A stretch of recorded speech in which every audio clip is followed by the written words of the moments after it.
ரெப்கோ வங்கி சேர்மன் திரு இ சந்தானம் ஐயா அவர்கள் தங்கள் முன் சிறப்புரையாற்ற வருகிறார். ரெப்கோ வங்கியால் தொடங்கப்பட்ட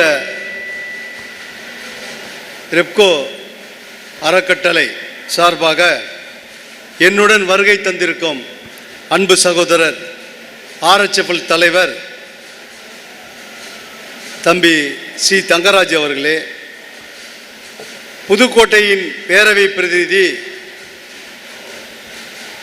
திரு எஸ் சண்முகம் அவர்களே, முன்னாள் பேரவை பிரதிநிதி புதுக்கோட்டை திரு கே அமிர்தலிங்கம் அவர்களே, திருச்சி BDO ரெப்கோ பேங்க் திரு சந்தானவேல் அவர்களே,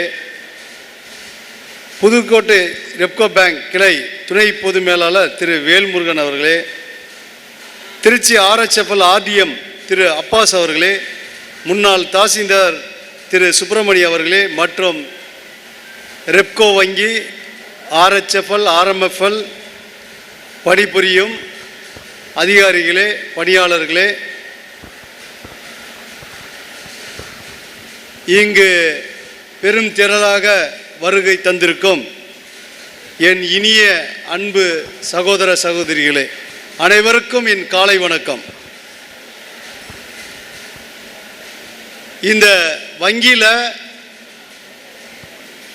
வியாபாரம் பெருக பெருக அதில் வர லாபத்தின் அடிப்படையில் நமக்கு ரெப்கோ ட்ரஸ்ட்டுக்கு 5% எஜுகேஷன் சம்பந்தமாக 5% கிட்டத்தட்ட 10% லாப தொகையிலிருந்து ரெப்கோ ட்ரஸ்ட்டுக்காக வழங்கப்பட்டு வருகிறது. அது மட்டுமல்லாமல் RHFL முதல் RHFL சகோதரர் தங்கராஜும் நானும் RHFL சென்றவுடன், இயக்குநராக சென்றவுடன் அதற்கு முன்னாடி இருந்தவர்கள் எல்லாம் 25 லட்சம் வருஷத்துக்கு வாங்குவாங்க. என்னது? CSR fund. அதிலிருந்து ஒரு படி மேலே, ஒரு படி இல்லை, ஒரே ஜம்பு தான், 3 கோடி வருடத்துக்கு வாங்கணும் முதல் வருடம். அதுக்கு அடுத்த வருடம் 5 கோடி. இப்போ வருடத்துக்கு 10 கோடி வாங்குறோம்.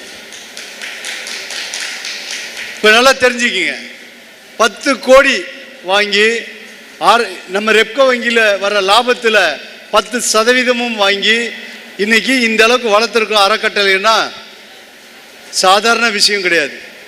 ஏன் அப்படி சொல்கிறேன்னா, இங்கே சொல்லும் போது சண்முகமும் அதை பற்றி பேசினார், RHFL தலைவர் தங்கராஜும் அதை குறிப்பிட்டார்.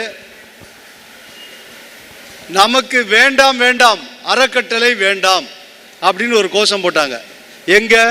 விருந்தினர் மாளிகை, சென்னை அரசு விருந்தினர் மாளிகை முன்பு உண்ணாவிரதம் இருந்தார்கள். சும்மா இல்லை, இந்த நோட்டீஸ் மட்டும் அடிச்சாங்கன்னு நினச்சிக்காதீங்க, உண்ணாவிரதம் இருந்தார்கள். அந்த உண்ணாவிரதம் இருந்தவர்கள் என்ன பண்ணாங்க? 100 கோடி உயர்த்தவும் வேண்டாம். எதை? வங்கியோட மூலதனத்தை 100 கோடி உயர்த்த வேண்டாம். அது இல்லாமல் 5 கோடி மூலதனம் இருந்தாலே போதும். 5 கோடி மூலதனம், நான் கேட்குறேன், தெரியாமல் தான் கேட்குறேன், 5 கோடி மூலதனம் இருந்துச்சுன்னா இப்போ எப்படி 25 கோடி 30 கோடி செலவு பண்ண முடியும்? மூலதனமே 5 கோடி, அதில் என்ன வருமானம் வரும்? அதுலேருந்து எப்படி நமக்கு ஈவுத்தொகை கிடைக்கும்? அப்புறம் அதுலேருந்து 10% நமக்கு 5% தான். அதுவும் அதுலேருந்து எப்படி இந்த அறக்கட்டளைக்கு செலவு செய்ய முடியும்? தண்ணி அந்த மாதிரி நல்லா தெரிஞ்சுக்குங்க. இவ்வளோ கஷ்டப்பட்டு ஆரம்பித்த அன்னைக்கு 2007 இந்த அறக்கட்டளை ஆரம்பிக்கும் போது இந்த மாதிரி ஒரு போராட்டம் நடத்தினாங்க. அப்போ என்னுடன் மிகவும் கைகோர்த்து நின்ற RHFL தலைவர் தங்கராஜ் மற்றும் இதர 2-3 தலைவர்கள் சேர்ந்து சப்போர்ட்டாக இருந்தாங்க. அப்போ இது வேணான்னு சொல்லி போராடினவங்க யார் யார் தெரியுமா? பேரை படித்தார், கேட்டுச்சா யாருக்காவது? யார் தெரியுதா உங்களுக்கு? KS Shahul Hameed, P Mahalingam, M Nakkheeran, L Muneeswar Ganesan, C Selvaratnam, SKM Siddique. இவங்களாம் யார் தெரியுமா? வங்கியின் மீட்பு குழுவாம் அப்படின்னு பேர் போட்டு உண்ணாவிரதம் இருந்தாங்க. ஆனால் அவங்கெல்லாம் இப்போ எங்கே? அந்த மீட்புக்குள்ளே இருந்த செல்வரத்னத்தை சபையில் எதில் பேரவை பிரதிநிதியிலேருந்தே தூக்கிட்டாங்க. இப்படிலாம் வரும் நிறைய அக்கிரமங்கள் செய்து இந்த புதுக்கோட்டை மக்களை ஏமாற்றி வெற்றி பெற்று ஏமாற்றி வெற்றி பெற்று ஏமாற்றினா எப்படி? சண்முகத்தால. ஏன் தெரியுமா? அதுக்கு முன்னாடி அவரு தஞ்சாவூர்ல தான் இருந்தாரு.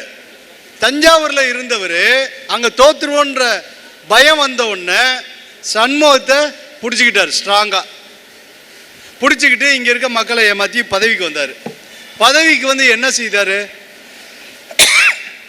செய்தாரு?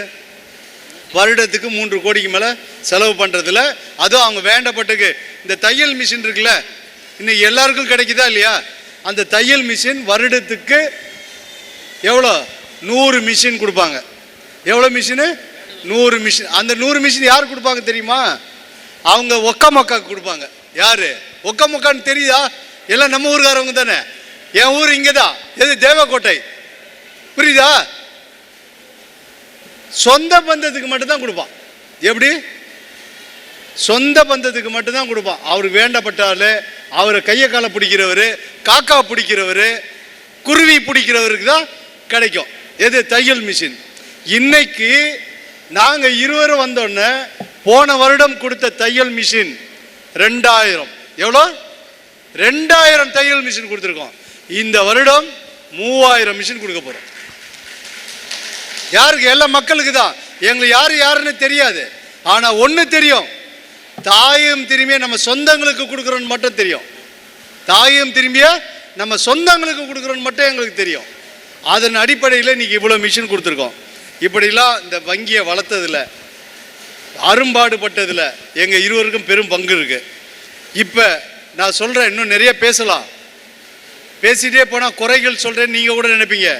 குறைகள் சொல்கிறத விட்டுருவோம். இது சும்மா அடிப்படையில் இந்த அறக்கட்டையை ஆரம்பிக்கக்கூடாதுன்றதுக்காக உள்ள குறையை மட்டும்தான் அவங்களுக்கு சொல்லியிருக்கேன். ஆனால் அதற்கு அப்புறம் அவர்கள் பொறுப்பில் இருக்கும்போது நடந்த குறைகள் ஏராளம். அதை பற்றி குறை சொன்னால் அது நானே என் மேலே எச்சு துப்பிக்கிற மாதிரி ஆகிடும். அதனால அதை விட்டுடுவோம்.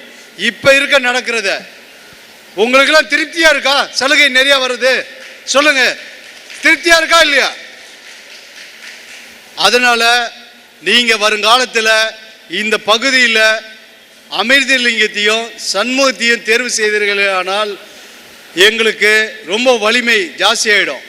ஜாஸ்தியானது இன்னும் சலுகைகளை கொண்டு வர்றதுக்கு திட்டமிட ஈஸியாக இருக்கும். அது மட்டும் இல்லாமல் எங்களுடைய திட்டம் சொல்கிறேன் கேளுங்க. 2027-28க்கு அப்புறம் இந்த வீடு கட்டுற ஸ்கீம் சொன்னேன்ல, இந்த வீடு கட்டுற ஸ்கீமை ஒரு இடத்துல அனௌன்ஸ் பண்ணோம். வீடு கட்டி கொடுக்கலாம், காங்கிரீட் வீடு கட்டி கொடுக்கலாம்.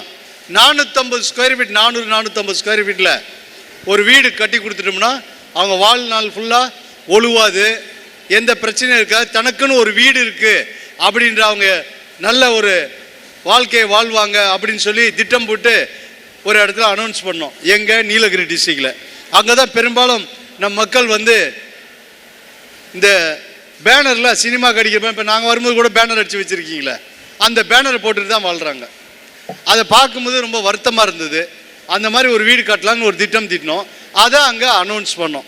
வர 27-28 நாங்கள் இந்த மாதிரி காங்கிரீட் வீடு கட்டலாம் அப்படின்னு திட்டம் வச்சுருக்கோம். அது எப்படி ஆரம்பிங்கன்னா, ஒரு பகுதியில் 10 வீடாக ஃபஸ்ட்டு செலக்ட் பண்ணி கட்டி கொடுக்கலான்னு. அதுக்குள்ளேயும் மறுநாளே நோட்டீஸ் விட்டாங்க. என்னென்னு? காங்கிரீட் வீடு கட்டி கொடுக்க போகிறாங்களாமே. காங்கிரீட் வீடு எப்படி கட்டி கொடுக்க முடியும்?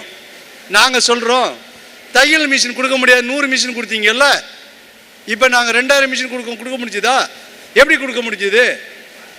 இன்னைக்கு ஏகப்பட்ட சலுகைகளை கொடுக்குறோமே, சிங்கிள் பேரண்ட் ஸ்கீம் கொண்டு வந்திருக்குமே, 2000 குழந்தைகள் படிக்குது, அதை எப்படி கொண்டு வர முடிஞ்சது? அதுதான் அதை கொண்டு வர தகுதியும் அதை கொண்டு வர செயலையும் செயல்படுத்த எங்க இருவரால் மட்டும்தான் முடியும்.